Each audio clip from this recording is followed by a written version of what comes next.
Part 2, Chapter 5 of Anna Karenina by Leo Tolstoy, translated by Nathan Haskell Doyle. This recording is in the public domain. Read by Marianne Spiegel. "It's a little improper, but so amusing, that I wanted awfully to tell you about it," said Vronsky, looking at her with sparkling eyes. "However, I will not mention any names." "But I can guess. So much the better." "Listen, then. 2 gay young men were dining." "Officers of your regiment, of course." "I did not say that they were officers, but simply young men who had dined well." "Translated, tipsy." "Possibly. They went to dine with a comrade in most excellent spirits. They saw a pretty young woman passing them in a hired carriage. She turns around and, as it seems to them, nods to them and laughs. Of course they follow her. They gallop like mad. To their amazement their beauty stops at the entrance of the very house where they are going. She mounts to the upper floor, and they see nothing but a pair of rosy lips under a short veil, and a pair of pretty little feet." "You describe the scene with so much feeling that you make me believe that you were in the party." "Why do you accuse me so soon? Well, the 2 young men climb up to their comrade's room, where there is to be a farewell dinner, and there they drink, perhaps more than is good for them, as is usually the case at farewell dinners. And at dinner they ask who lives on the top story of the house. No one knows anything about it. Only their friend's valet, to their questions, 'Do any mamsells live on the top floor?' replies that there are a good many. After dinner the 2 young men go into their friend's library and write a letter to the unknown. They write a passionate letter, a declaration. They themselves carry up the letter, in order to explain whatever in the letter might not be perfectly understood." "But why do you tell me such horrible things? Well?" "They ring. A girl comes to the door. They give her the letter, telling her that they are so desperately in love that they are ready to die, there at the door. The girl is in doubt, and parleys with them. Suddenly a gentleman appears, red as a lobster and with side whiskers like sausages, declares that there is no one there except his wife, and unceremoniously puts them out of the door." "How did you know that his side whiskers were like sausages?" "But now listen. I have just made peace between them." "Well, what came of it?" "This is the most interesting part of the affair. The happy couple prove to be a titular consular and his wife. The titular consular brings a complaint, and I am obliged to serve as peacemaker. What a peacemaker! I assure you Talleyrand compared to me was nobody." "What were your difficulties?" "Here now, listen. We make excuses as in duty bound, as 'We are desperately sorry,' we said. 'We beg you to pardon us for this unfortunate misunderstanding.' The titular consular with the sausage whiskers seemed to be thawing, but he felt it necessary to express his feelings, and as soon as he began to express his feelings he began to get wrathy and to say harsh things, and again I was obliged to bring all my diplomatic talents into requisition. I agree that their conduct was reprehensible, but please take into consideration that there was a misunderstanding. They were young and had just come from a good dinner. You understand. Now they are sorry from the bottom of their hearts, and beg you to forgive them their fault." The titular consular was softened still more.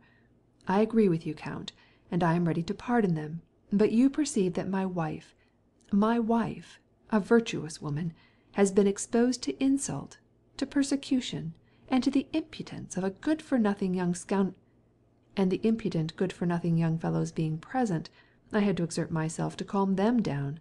Again I put my diplomacy to work, and every time I seem on the point of success my titular counsellor gets wrathy again, and his face gets red, and his sausages begin to wag up and down, and I find myself drowned in the waves of diplomatic subtleties." "Ah, we must tell you all about this," said Betsy to a lady who at that moment came into her box.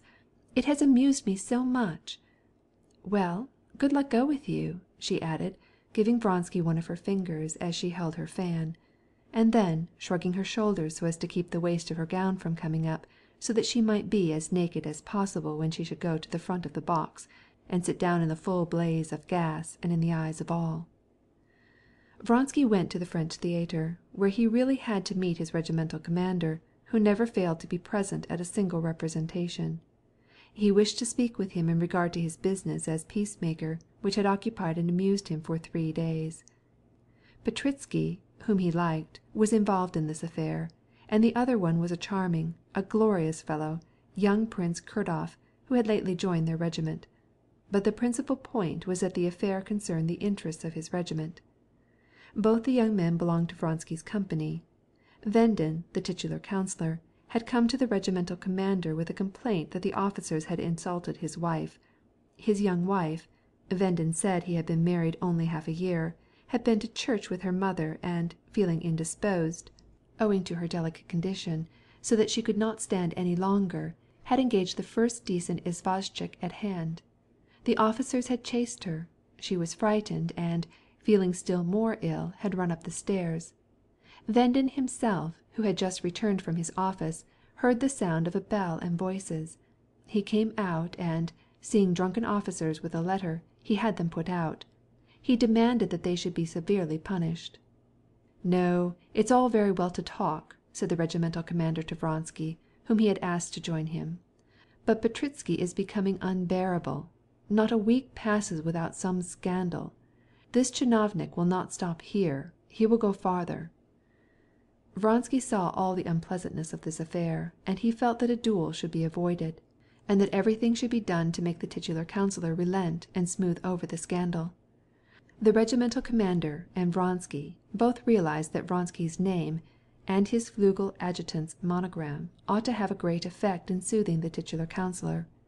In reality these two influences proved partially efficacious, but the results of the reconciliation remained in doubt, as Vronsky said.